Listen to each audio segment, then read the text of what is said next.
Thank you, ladies and gentlemen. We are face to face with a person the whole of India looks up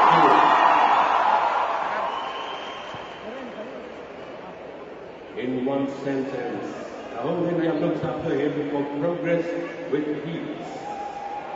And we are acutely aware that our leaders are taking our country up the science expressway to progress yet unthought of. So let's get on the highway straight away.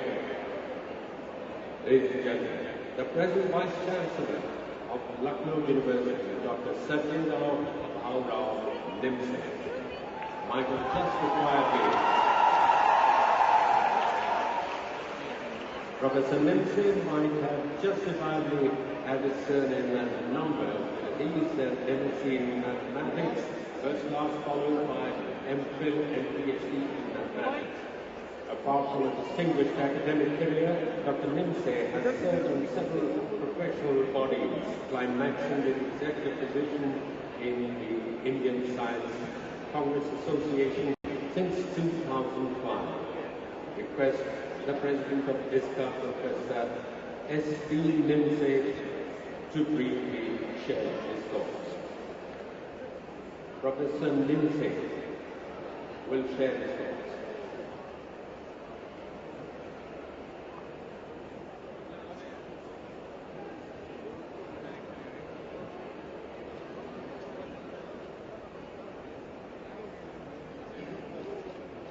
Honorable Prime Minister of India, Sri Narendra Modi ji, Honorable Governor of Maharashtra, Sri Vidyashankar Rao, Sri Devendra Fadnavis, Chief Minister of Maharashtra, Dr. Harshvardhan, Honorable Union Minister for Science, Technology and Earth Sciences, Sri Vahid Chaudhary, Honorable Minister for Science, Technology and Earth Sciences, Dr. Rajan Velukar, Vice Chancellor of Mumbai University, my esteemed colleagues, Nobel laureates, guests from India and abroad, distinguished delegates, representing from the media, students, ladies and gentlemen. It is my privilege to welcome you all to the 102nd session of Indian Science Congress. This is a historical moment for all of us. Mumbai is known as the financial capital of India. In the past, Mumbai was known as the city of science. Many famous scientific institutions located in Mumbai led country by its progress in science and technology. For 102nd session of Indian Science Congress, we are able to seek the active participation of all the scientific institutions in Mumbai. The annual conference of Science Congress is the largest congregation of scientists in the country, perhaps in the world. The journey started in 1914 with very first Congress at Kolkata. It was attended by 105 delegates. I feel enthused by the presence of about 16,000 delegates for this Congress, including Nobel laureates, peace medalists, and scientists from abroad. The special feature of today's gathering is that out of 16,000, more than 75% are students, and among students, 50% are girls. That is the specialty of this Congress. Science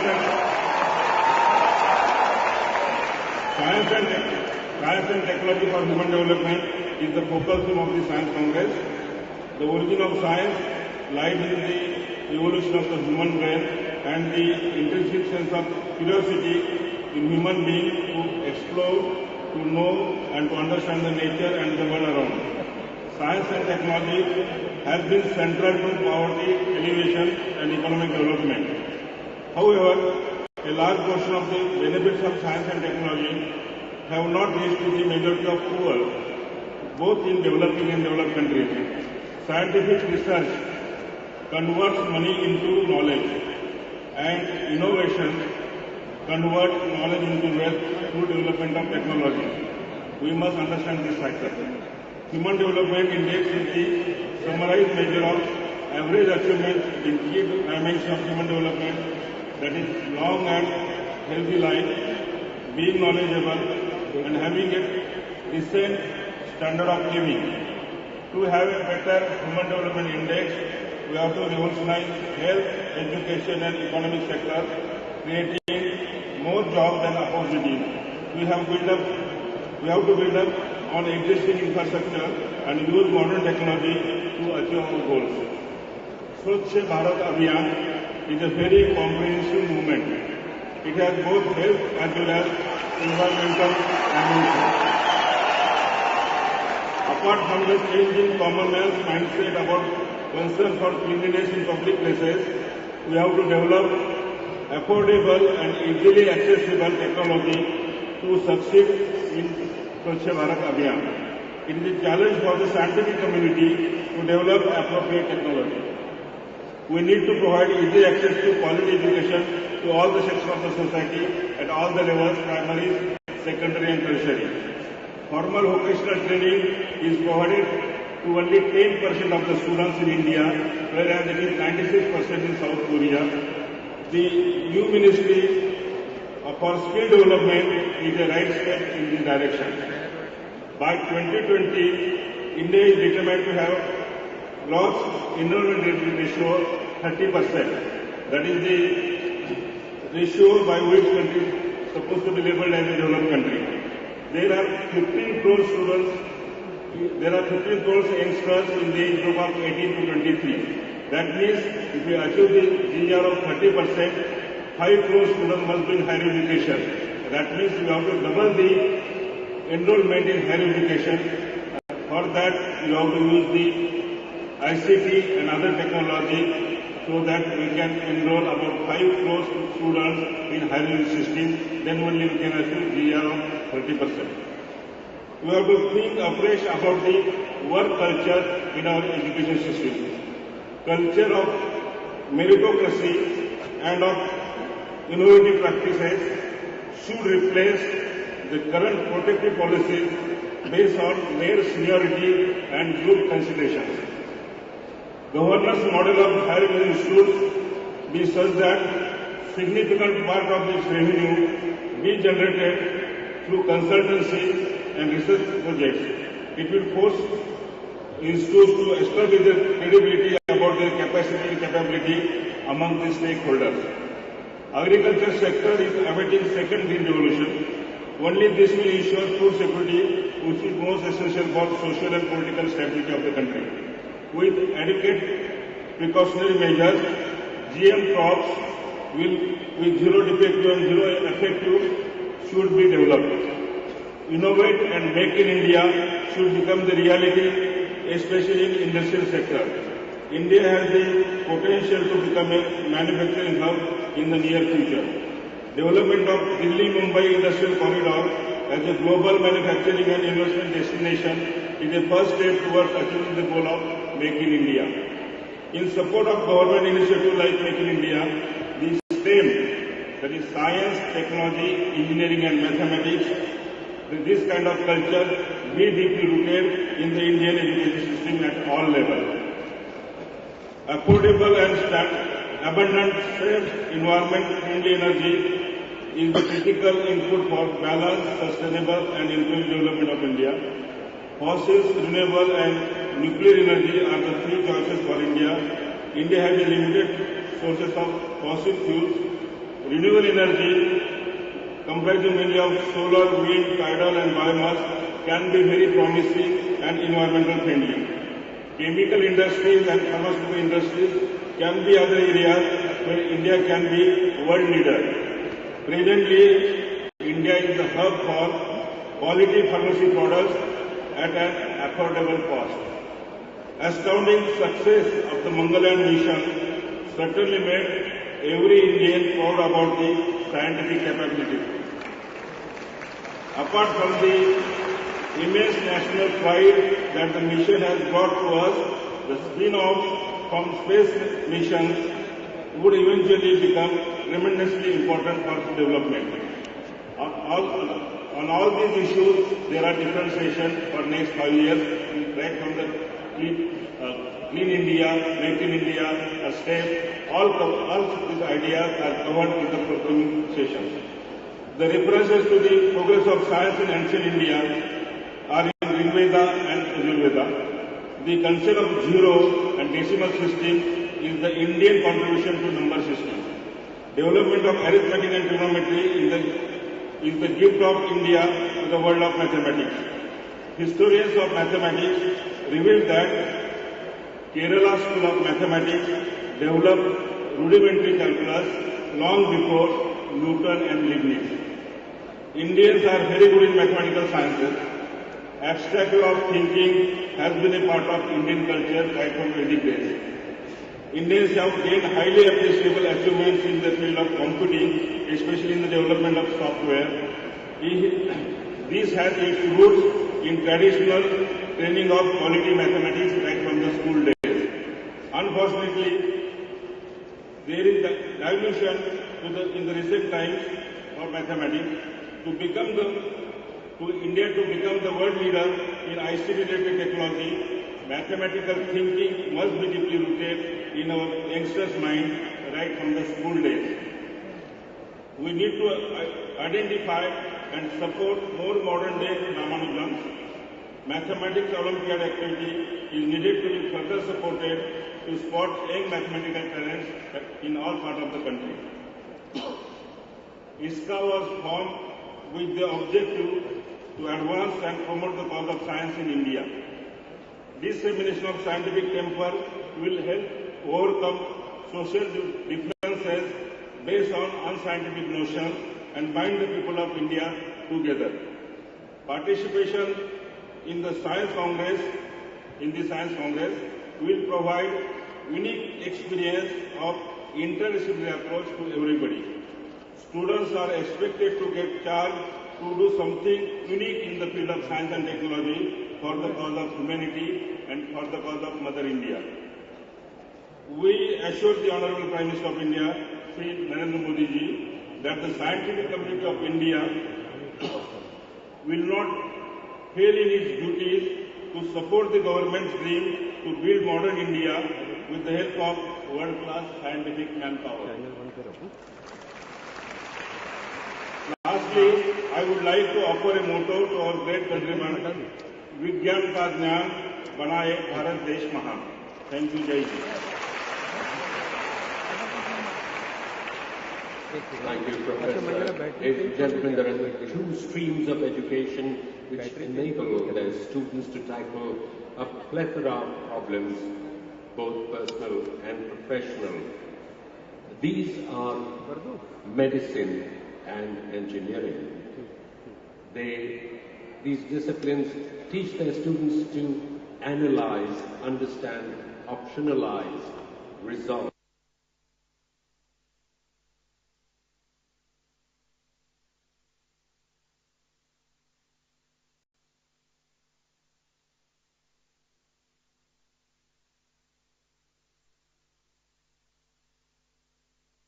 In Delhi. Honorable Minister of Science and Technology, Dr. Bharat will now address.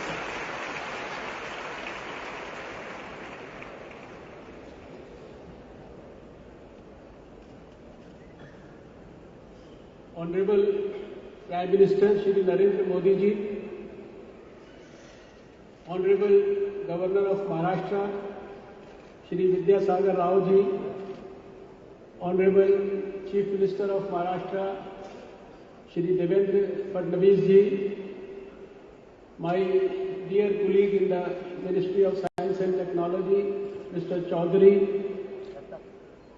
Vice Chancellor of Maharashtra University, Dr. Rajan Pelukar, and President of Indian Science Congress, Professor S.B. Nimse, the past President, the President-elect of Indian Science Congress, all the Council and Executive members, researchers, students, Nobel laureates, all the distinguished guests and friends from the media.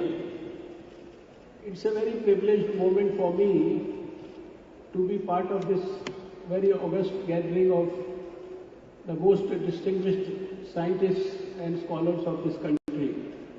And of course, scientists who have come from abroad. This is a historic occasion. We are celebrating the 102nd Indian Science Congress. And you have rightly kept the theme of this Congress as Science and Technology for Development. It is in the fitness of things to say that it coincides with the presence of our Prime Minister, Mr. Narendra Modi, who has a vision of giving the name of human progress the Indian way, and who is synonym with development, whose focus is only on development, and who is highly committed to science and technology. Dear friends, I was just going through the history of the Indian Science Congress. The first Indian Science Congress was organized in the year 1914, and it was organized in Calcutta in the month of January with huge enthusiasm to take science forward, to use the advancements made in science for helping humanity, for improving progress of nations. But the very same year, we saw all the advancements in science being used in the most cruel form to kill each other. I am referring to the word war that happened in the same year. And it has been very, very unfortunate situation that happened in the same year. And when we look back at the history of the 100 years of the Science Congress, we can see it in the backdrop of good times as well as bad times. We can see that it has been associated with good things as well as with bad things. We can see that science can take us to the moon, it can take us to the hell also. It can take us towards light, and it can take us towards the era of darkness. But all these years, in spite of whatever has happened all over the world through science, India has always stood like a rock. We have never used our knowledge of science for negative purposes, for destructive purposes. Rather, we have thoroughly, selflessly shared all our scientific knowledge, whether it is related to the solar systems, whether it is related to medicine, physics, biology, chemistry, earth science, everything we have shared it very selflessly with the whole world. We have always believed in the theory of Vasudev Kutumbakam, and we have always used our knowledge for improving the welfare of the mankind. Our scientists discovered the Pythagoras theorem, but we very sophisticatedly gave its credit to the Greeks. We all know that we knew Bij Ganit much before the Arabs, but very sophisticatedly we allowed this to be called as algebra or algebra. I think this is the grace that the Indian scientific community has always maintained. This is a huge gathering here. I can see many researchers and many future scientists here. They are going to co-mingle, co-think, co-brainstorm, and I am sure that when you will be here for next 5 days, you will make sure that you breathe out of the many things something for the very ambitious mission of our Prime Minister, Shri Narendra Modi ji, that is the Swachh Bharat mission and the Make in India mission. When we say Make in India, the Prime Minister doesn't mean that we want to convert India into a territory where there are factories of Indians. But what he expects is that the scientific community should get us new technologies. They should use their intellectual acumen to produce better technologies to be used by the industry, so that the industry has a cutting edge in this whole world, and we can certainly ensure better progress for various people in the rest of the world. Friends, we all remember that exactly 102 days before today, when we had a very, very historic mission accomplished in India. Our Mangalyaan was launched successfully. We had successfully ensured the success of Mars orbiter mission.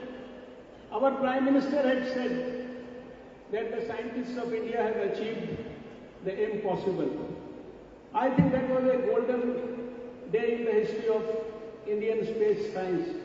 And I think that from 1947 onwards, what we could achieve under the leadership of our Prime Minister, this was certainly a very, very historic day. And a lot of other things have been achieved in this field of space.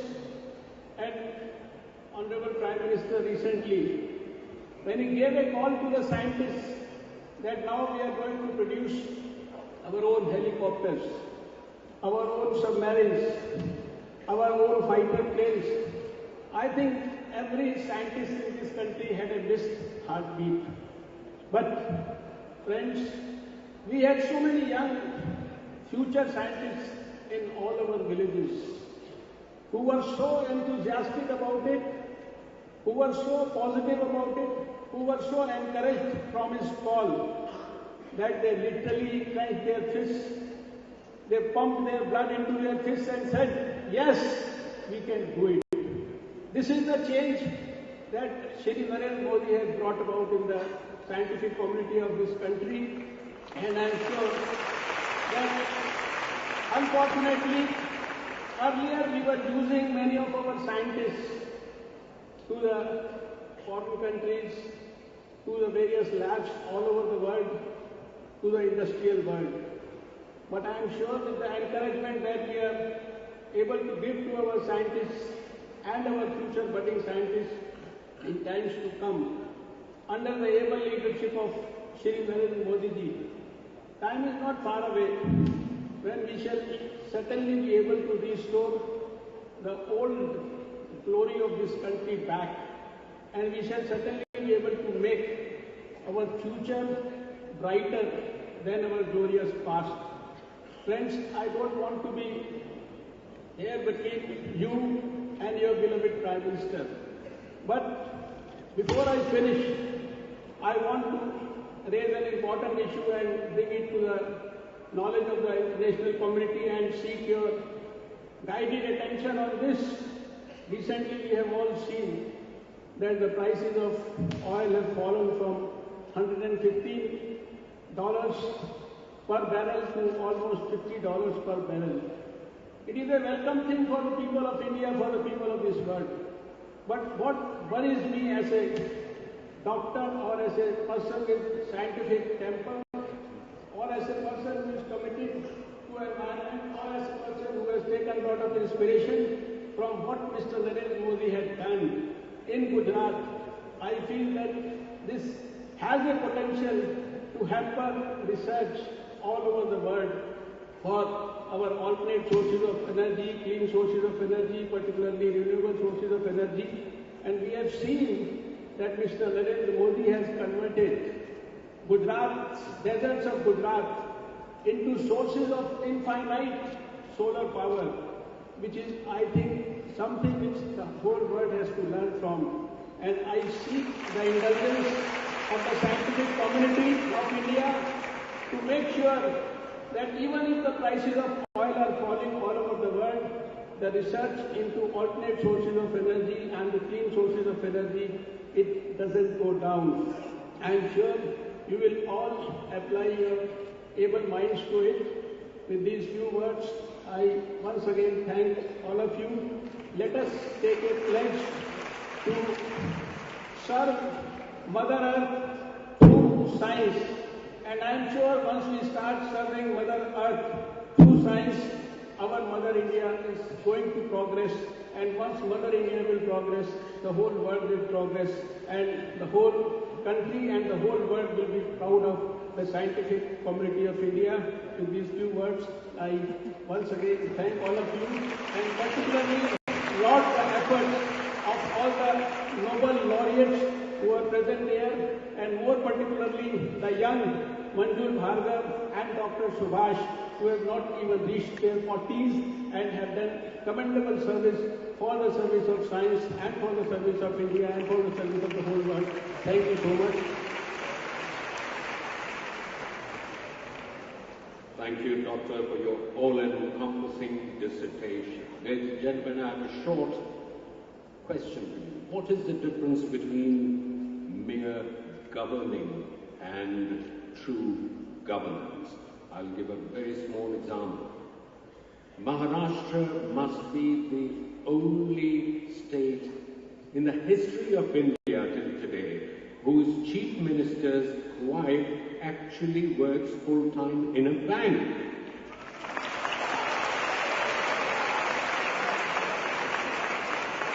We understand that she calls her superior sir and makes written applications for leaves. देवी और सज्जनों, इसे अच्छे दिन ही नहीं, सच्चे दिन कहते हैं. Ladies and gentlemen, known for his forthrightness, Mr. Devendra Fadnavis is a fast and impartial decision maker and a fast master at implementation. We salute such a CM, ladies and gentlemen, unassuming, almost self-effacing, unknown nonsense Chief Minister of Maharashtra, Mr. Devendra Fadnavis.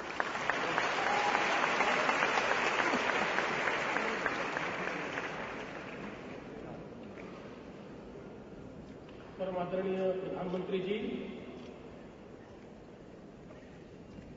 Bharat सरकार के मंत्री आदरणीय हर्षवर्धन जी, आदरणीय राज्यपाल जी, सम्माननीय राज्य मंत्री चौधरी जी, professor Nimse जी,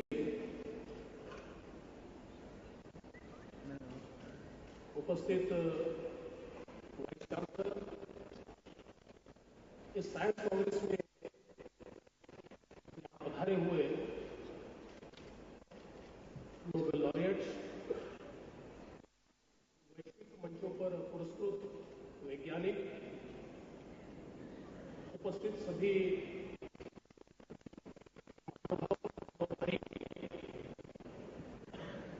मैं आप सभी का महाराष्ट्र के इस मुंबई नगरी में बहुत बहुत स्वागत करता हूं और इंडियन साइंस कांग्रेस का प्रोफेसर निमसे जी का बहुत बहुत आभार व्यक्त करना चाहता हूं कि 54 वर्षों के बाद फिर एक बार इस महाराष्ट्र को, इस मुंबई विद्यापीठ को ये मौका मिला है कि इस प्रकार के साइंस कांग्रेस का आयोजन वो कर सके। मैं ऐसा मानता हूं कि ये आयोजन अपने आप में इस देश में साइंस एंड टेक्नोलॉजी, इसकी ओर देखने का एक नया नजरिया निश्चित रूप से हमारे सामने लाएगा। प्राचीन काल से हमारी सभ्यता और हमारी समाज व्यवस्था ये हमेशा विज्ञान निष्ठ रही है और हमारी वैज्ञानिकता ने ही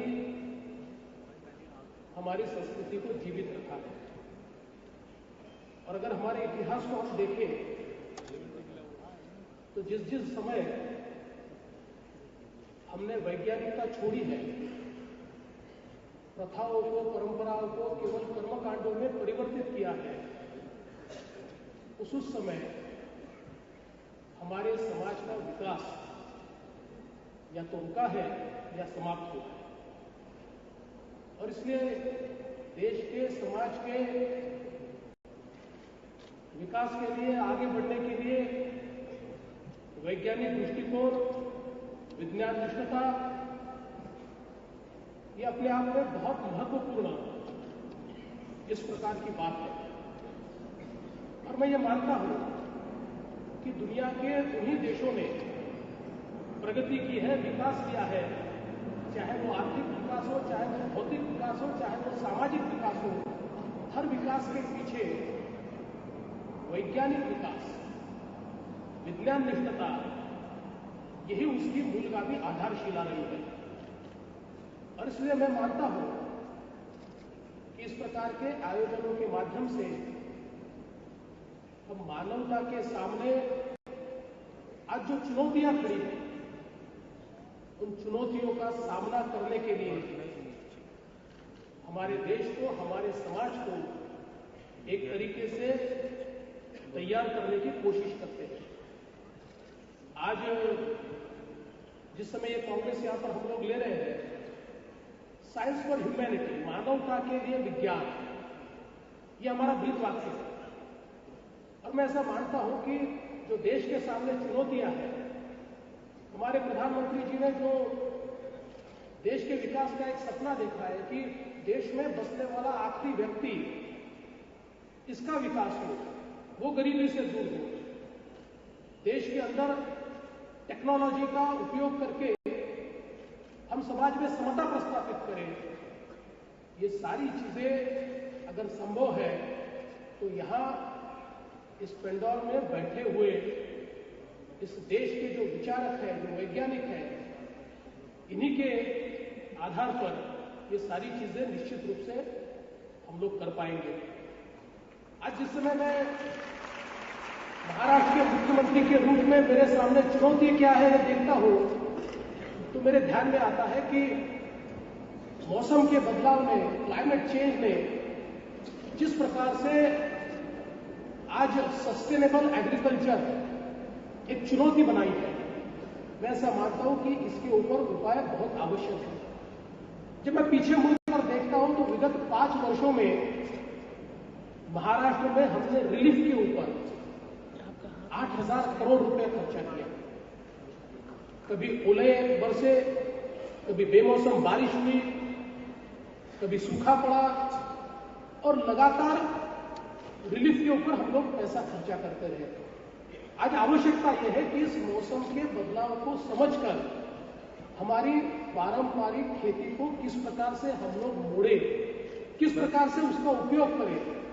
डिजास्टर रोकने के लिए तो हम लोग वैश्विक रूप पर प्रयास करते हैं, लेकिन हमारे लोकल लेवल पर हम लोग कम से कम इस डिजास्टर के कारण जो नुकसान होता है, उस नुकसान को कैसे रोके और किस प्रकार से एग्रीकल्चर को सस्टेनेबल बनाए, इस दृष्टि से विचार होना आवश्यक है। उस दृष्टि से सॉल्यूशंस हमारे सामने आना वो बहुत आवश्यक समझता हूं। और ऐसी कई चुनौतियां आज हमारे सामने हैं।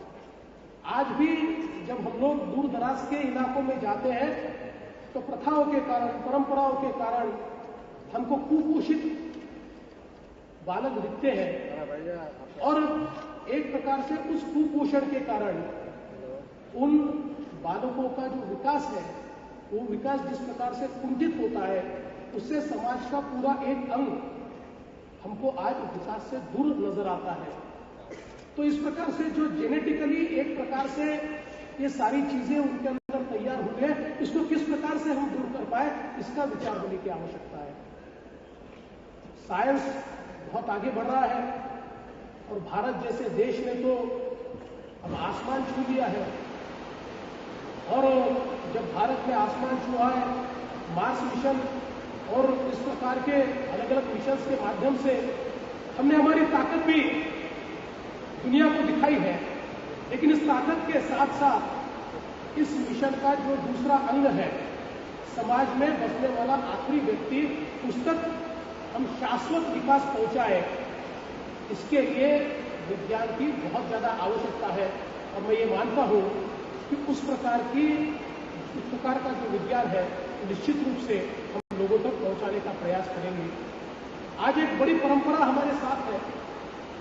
कणाद हो, चार्वाक हो, आर्यभट्ट हो, जिन्होंने साइंस का फाउंडेशन इस देश में प्रस्थापित किया, आज उसी धरोहर को इस पंडाल में बैठे हुए कई वैज्ञानिक आगे ले जाने की कोशिश कर रहे हैं। और इसलिए मैं ये मानता हूं कि इस कांग्रेस के माध्यम से एक बड़ा वैचारिक इस प्रकार का कार्य यहां पर होगा और जिसके माध्यम से देश की और मानवता के सामने जो चुनौतियां हैं उन चुनौतियों का मुकाबला करने के लिए हम बहुत अच्छे सॉल्यूशंस यहां पर तैयार करेंगे। देश के विकास में हम लोग एक बहुत अच्छी सहभागिता देंगे, इस विश्वास को मैं व्यक्त करता हूं। पुनः एक बार आप सभी का यहां बहुत बहुत स्वागत करता हूं। हमारे आदरणीय प्रधानमंत्री यहाँ पधारे, उनका भी बहुत बहुत आभार व्यक्त करता हूं और अपने शब्दों को विराम देता हूं।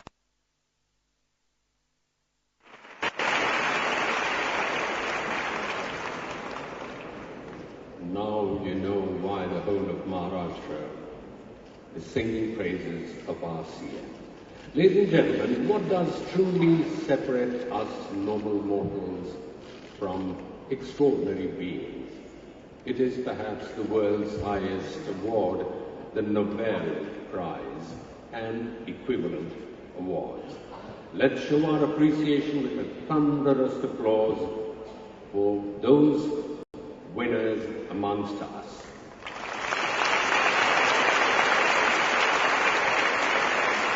And this applause requests our Honourable Prime Minister to present gold medals to Nobel laureates and equivalent winners on behalf of the University of Mumbai. Of course, before he does that, may I request one after the other. The first is Dr. Randy Sheckman, Nobel Prize in Physiology or Medicine in 2013. The title of his course, Cell Membrane Secretion and the Connection of Human Disease.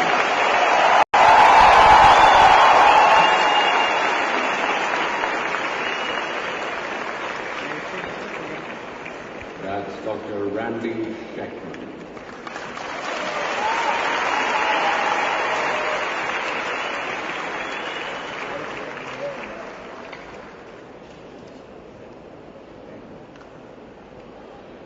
Second is the world-renowned Professor Muhammad Yunus, Nobel Peace Laureate 2006. A Bangladeshi social entrepreneur. He's done seminal work in microfinance and microcredit and founded Grameen Bank as Professor Muhammad Yunus.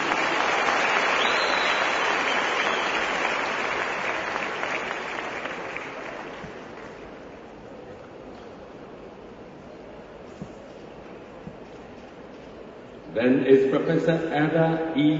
Yonet, Nobel Prize in Chemistry 2009.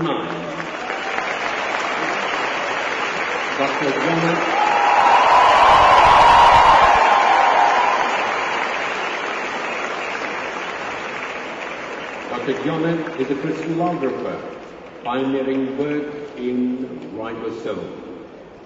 That's Professor Ada E. Yonet. From Israel.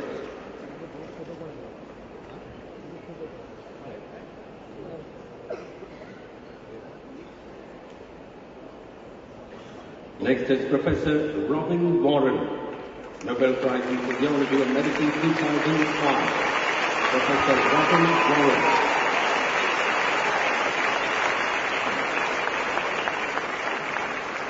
A pathologist, is credited with rediscovery of bacterium Helicobacter pylori. Professor Robin Warren. Next is Professor Paul Nurse. Professor Paul Nurse, Nobel Prize in Physiology or Medicine. 2001.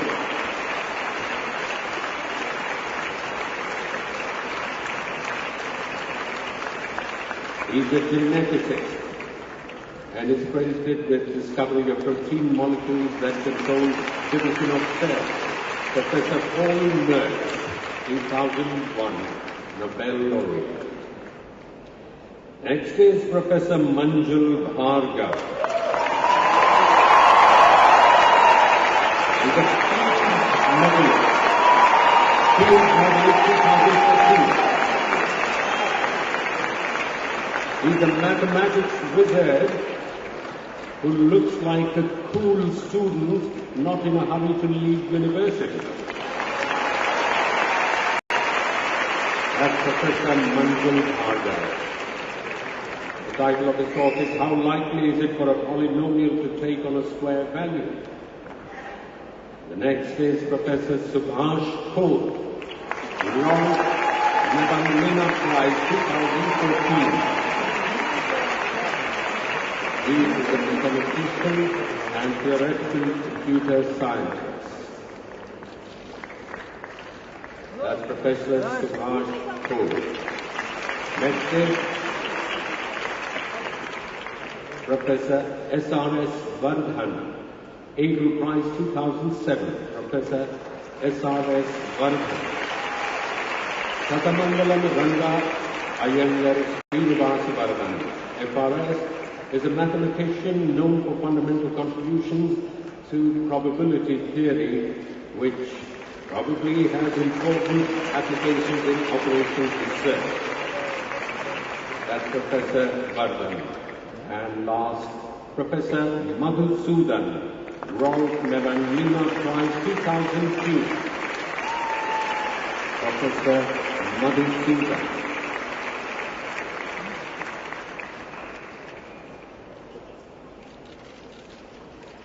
He's a professor of computer science at MIT.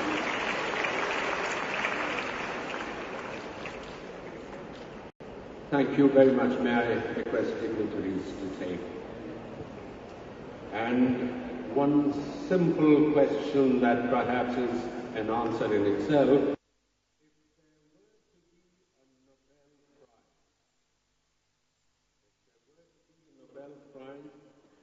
Serving your country with all your being, which includes 17.5 hours work a day, and taking decision with one question. My answer is yes. Where is your question? If there was such a Nobel Prize, it would go to only one person. Honorable Prime Minister.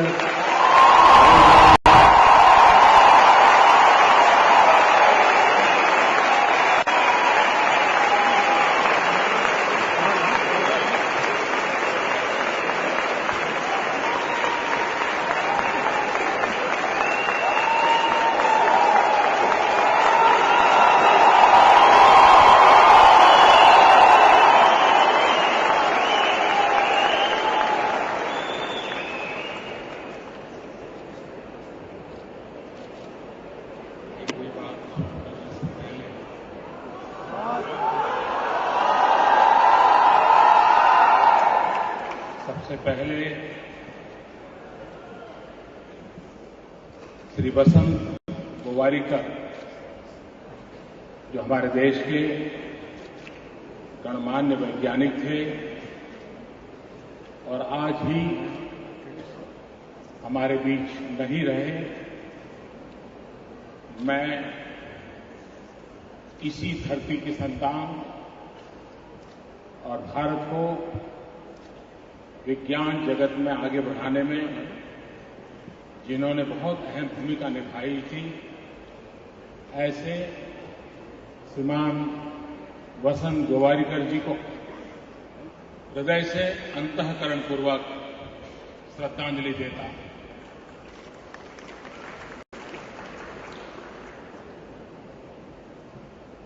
Maharashtra के governor श्रीमान Vidyasagar Rao, chief minister Devendra Fadnavis,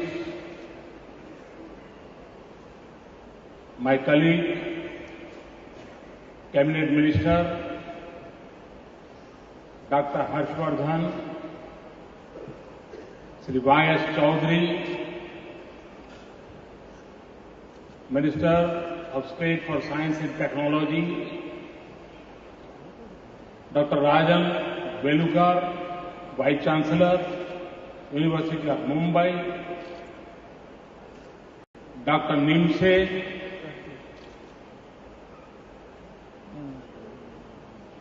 ladies and gentlemen,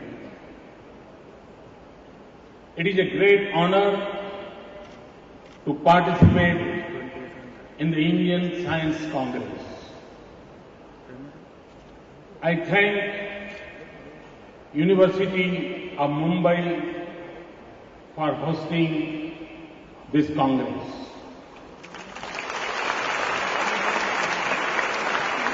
I have had the opportunity to participate in the Congress as a Chief Minister of Gujarat.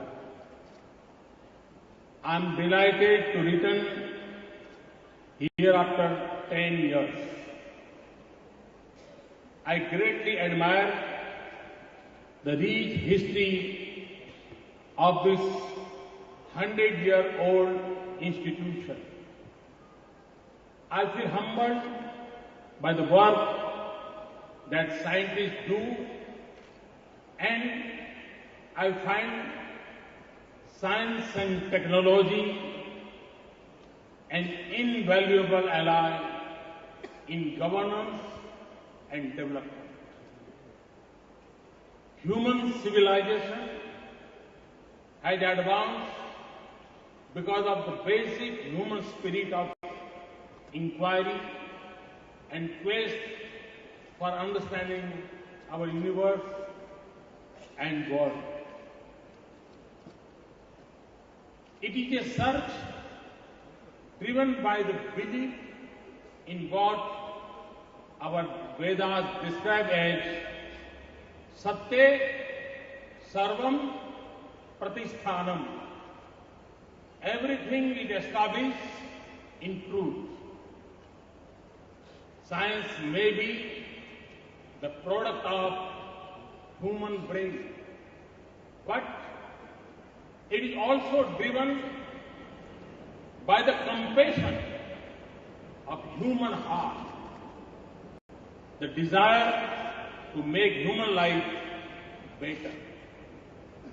We have here with us Nobel laureates whose work in science has given new hope against dreaded disease.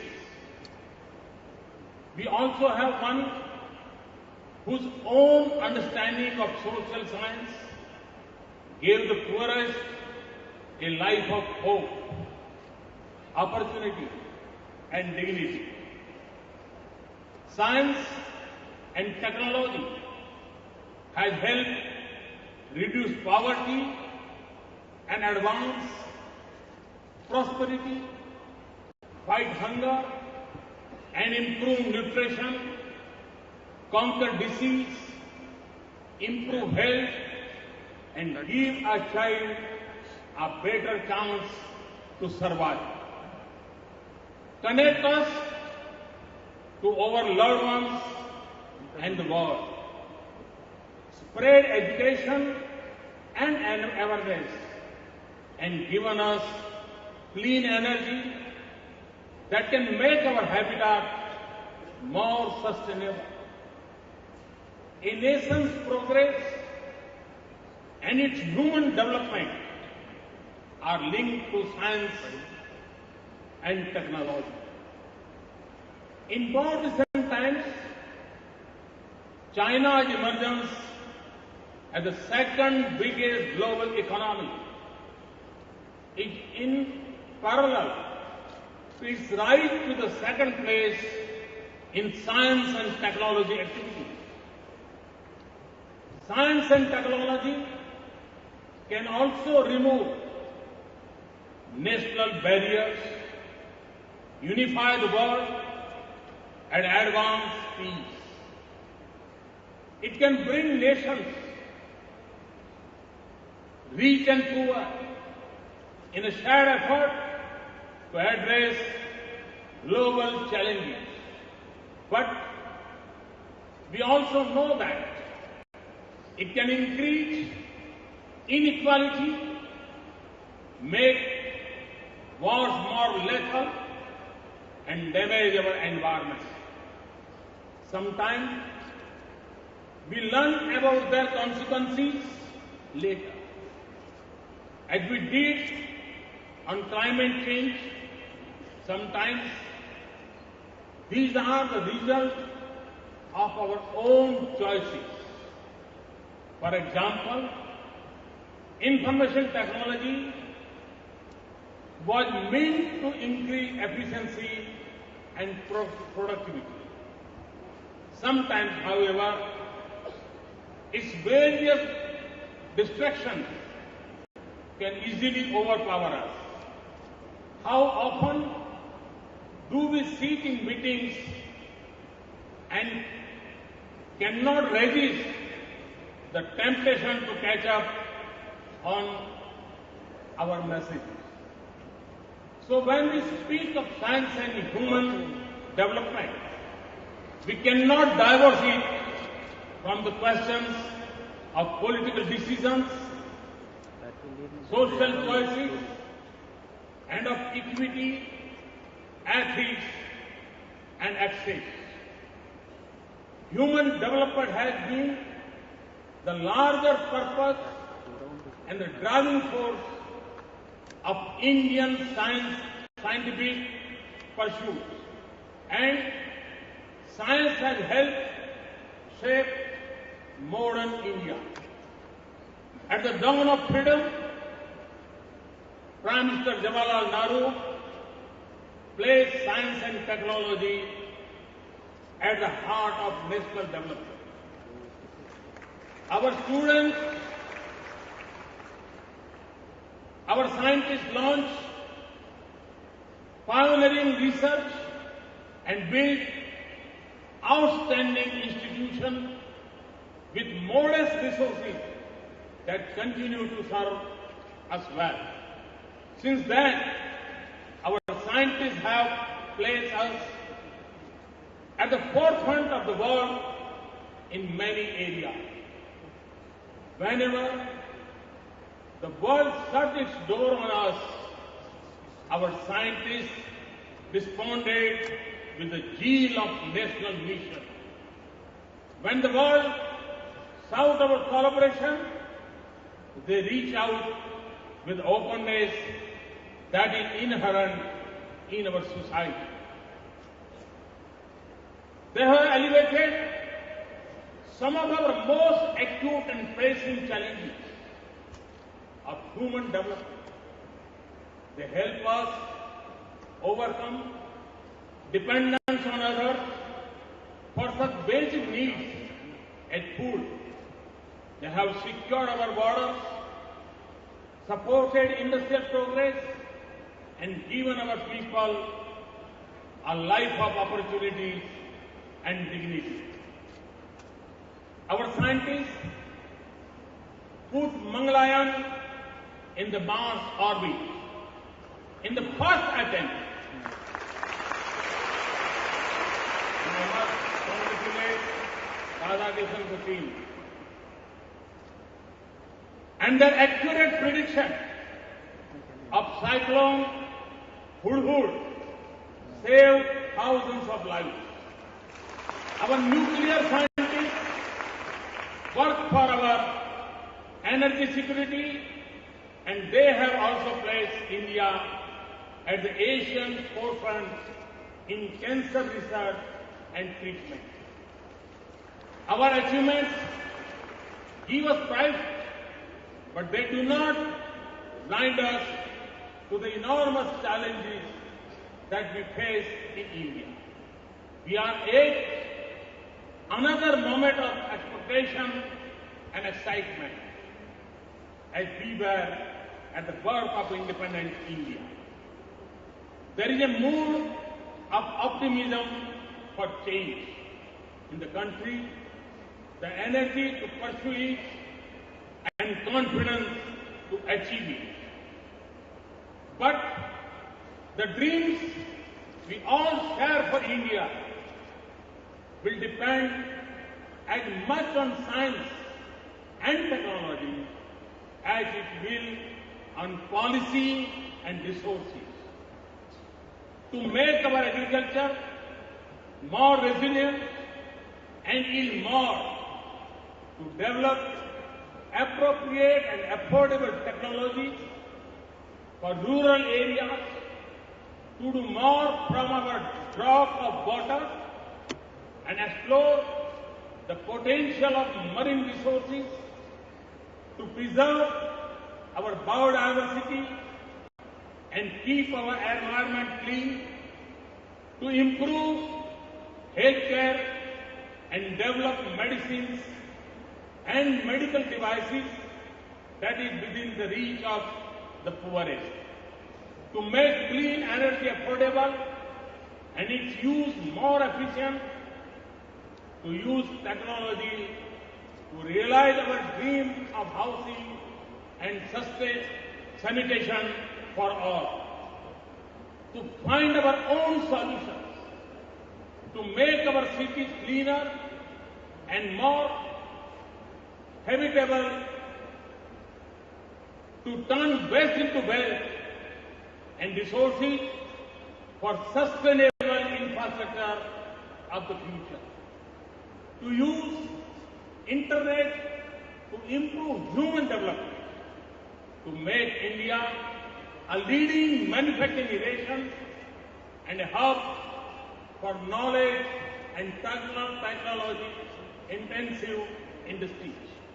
To me, the arms of science and technology and innovation must reach the poorest, the remotest and the most vulnerable person. This is an enterprise of national importance in which each of us, government, industry, national laboratories, universities and research institutions have to work together. Too often, a discussion on science and technology is reduced to a question of budgets. It is important, and I am confident that it will continue to grow.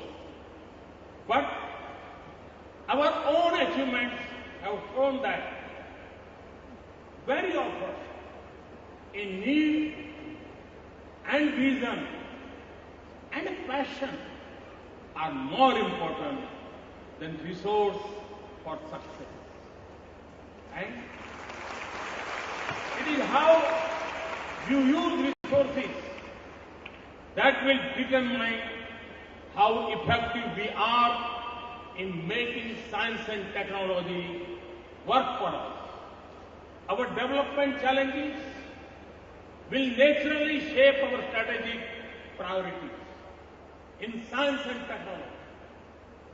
Even as we focus on some key areas, we should not confine research and development to a few predetermined paths.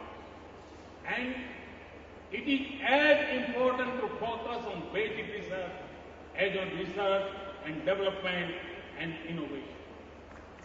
We should also recognize that science is universal, but technology can be local. If we incorporate traditional and local knowledge, systems and technologies, we may develop more appropriate, effective, affordable and sustainable solutions that contribute immense to human development and progress. As the major source of science and technology efforts in this country, government must do its part. When I speak of ease of doing business in India, I also want to pay equal attention to the ease of doing research and development in India. Funding the proposal must not take too long to clear. Meeting application requirements should not become more complex than research. Approval process should not become a deterrent for international conferences. And our scientific department must have a flexibility of funding decisions based on the uncertainties inherent in research activities. We want our scientists and researchers to explore the mysteries of science, not of government procedures. We want them to consider publications, not government approvals, to be the epitome of their success.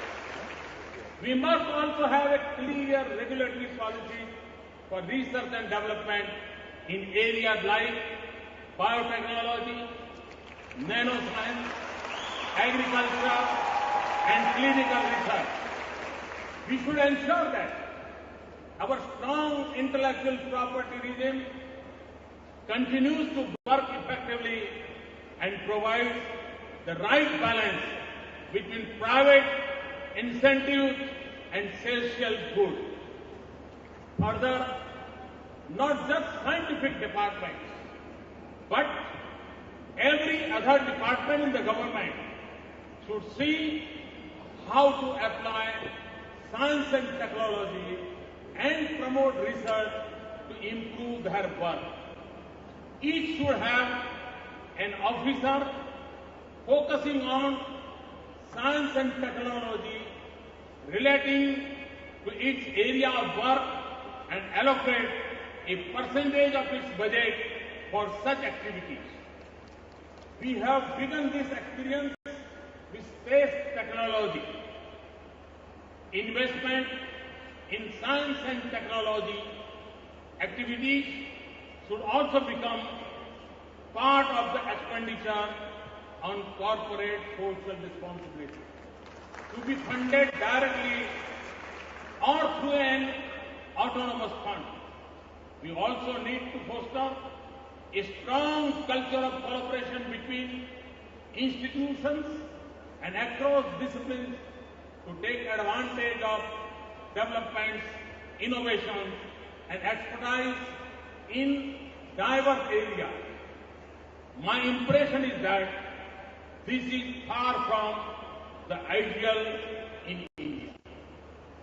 I will ask our ministries to make collaborations a critical requirement for their institutions and for supporting funding requests for research.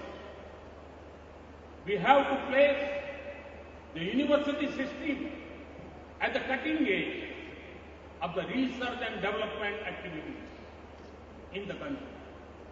Our investments in science and technology are far too concentrated in the agencies of the central government and must become more broad-based.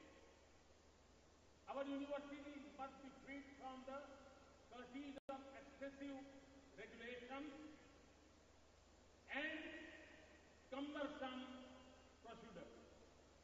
They must have a higher degree of academic freedom and autonomy, and there should be as much emphasis on research as on teaching. In turn, the university must also subscribe to highest academic and research standards and accountability. This includes to peer review. We have to rapidly expand our higher education sector, yet our existing institutions face shortage of faculty.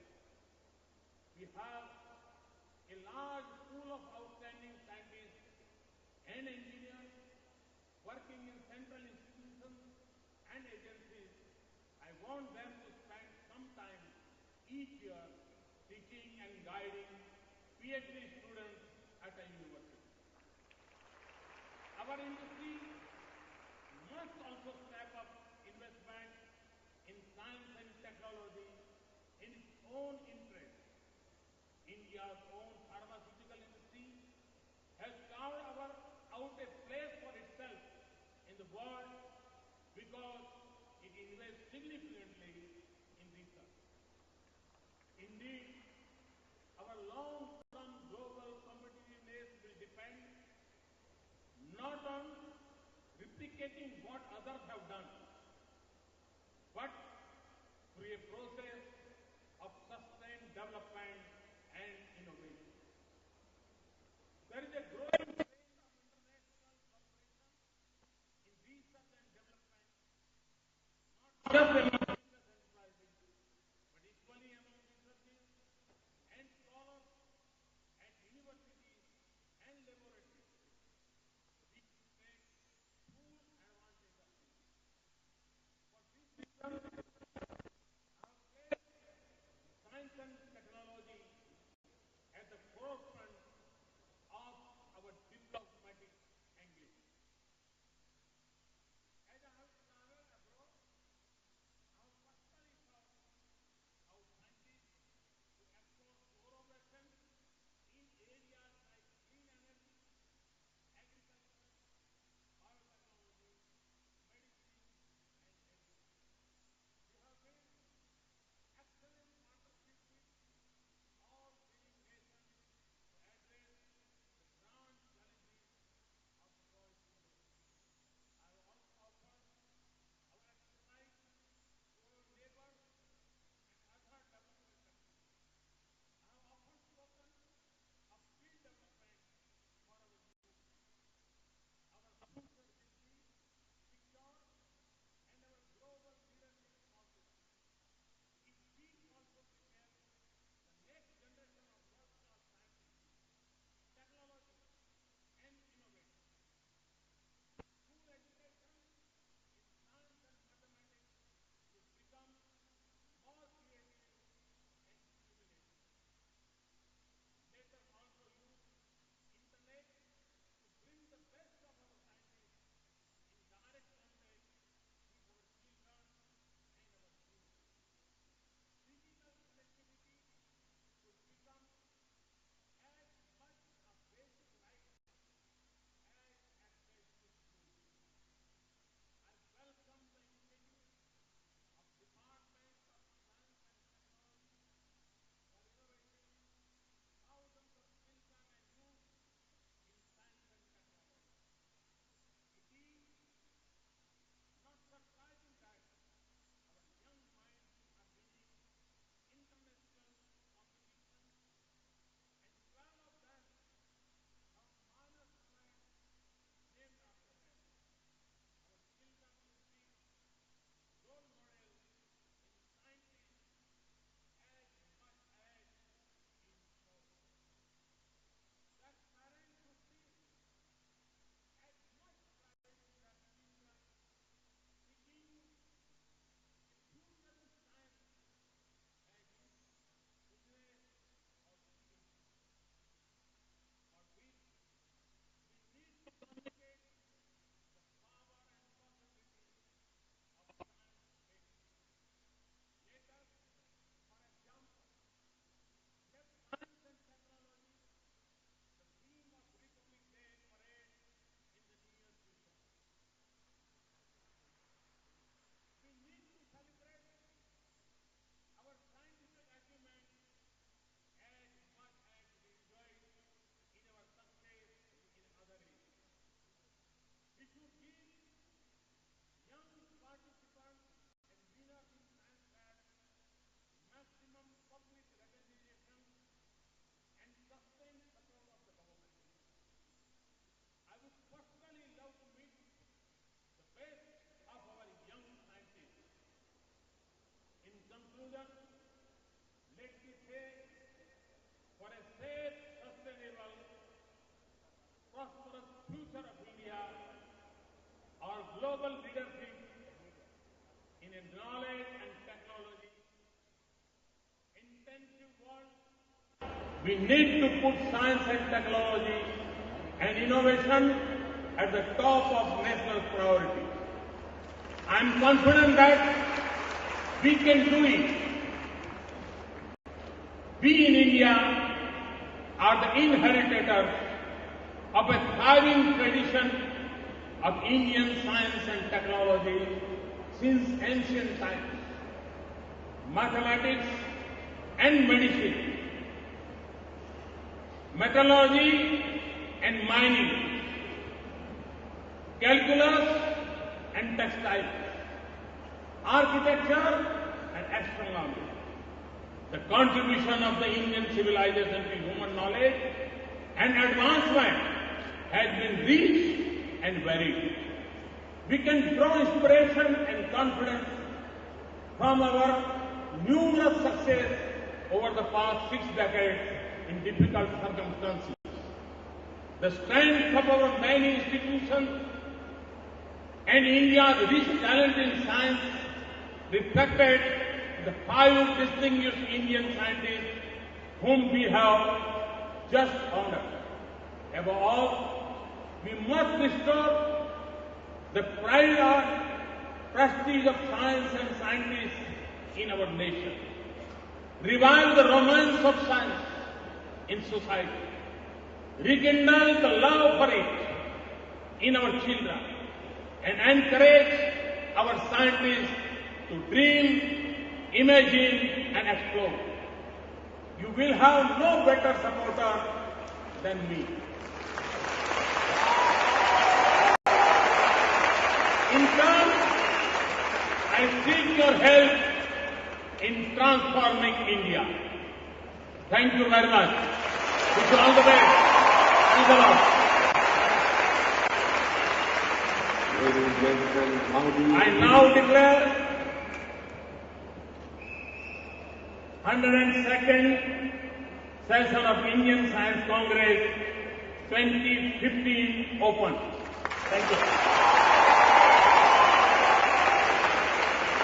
Ladies and gentlemen, how do you briefly define our present Prime Minister, that visionary who speaks well, but acts even better and faster? Ladies and gentlemen, gaining knowledge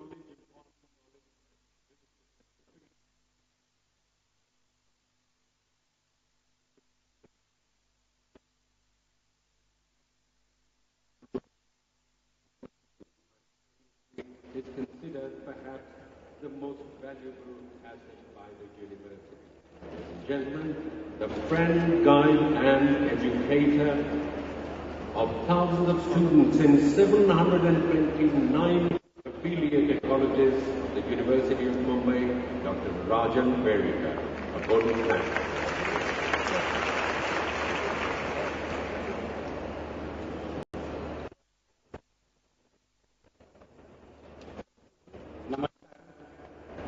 Suswagatam.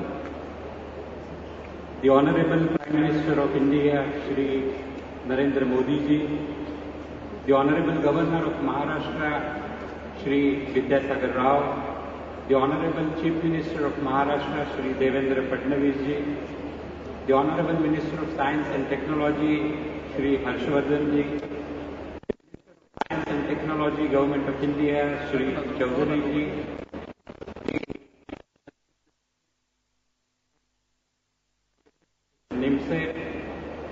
our higher and technical education ministers, the Nobel laureates and the prize winners, and all those who are present here. On behalf of University of Mumbai, let me welcome all of you. At the same time, let me thank from the bottom of my heart from all of us that the Honorable Prime Minister has given us his valuable time, and not only the valuable time, but the policy guidelines which he has set, which we always want in the university system. Thank you very much, sir, for giving a priority to science and technology and higher education. मैं प्रधानमंत्री जी को और एक बात के लिए धन्यवाद देता हूं कि उन्होंने कुछ दिन पहले हमारे देश के सारे शिक्षकों को प्रशिक्षित किया जाए और इसीलिए शिक्षक बनाने के लिए 5 साल का उपक्रम आपने शुरू करना है। उसके लिए मैं आपको तहे दिल से धन्यवाद देता हूँ, तहे दिल से शुक्रिया देता हूँ। I must thank the Honorable Governor, the Honorable Chief Minister, the Honorable Ministers for guiding us from time to time to organize this Indian Science Congress Association after a long gap of 54 years in a very old university, that is University of Mumbai. Thank you very much, sir. I cannot forget the local secretaries, those who are working with their team of more than 1,000 people to make this Indian Science Congress a great success. The university authorities, the management council, academic council, senate and all other authorities members, they have supported the University of Mumbai and therefore we could organize this 102nd session of Indian Science Congress.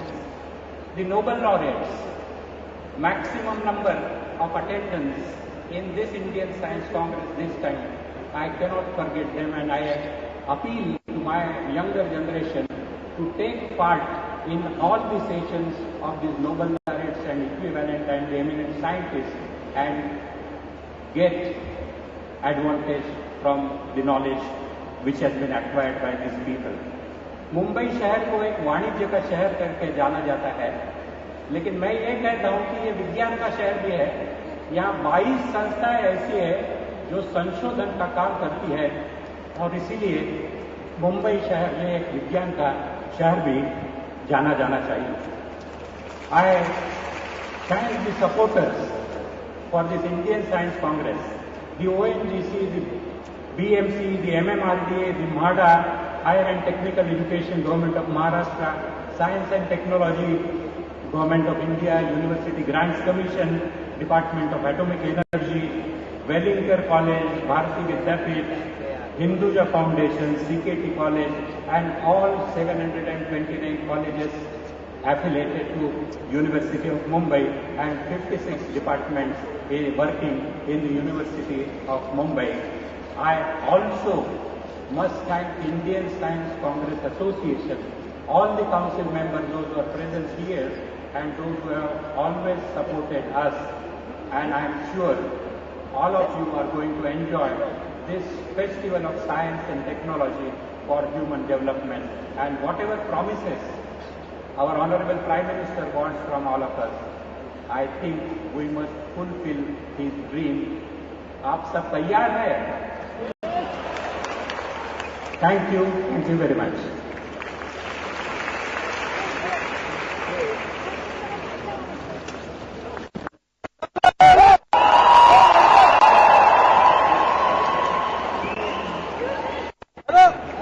Ladies and gentlemen, 102nd Indian Science Congress has been inaugurated.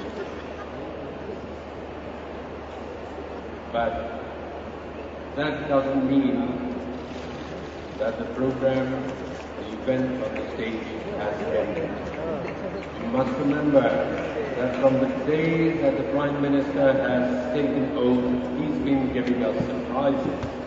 So there will be surprise for you too in less than 10 seconds. And hello, surprise, your time starts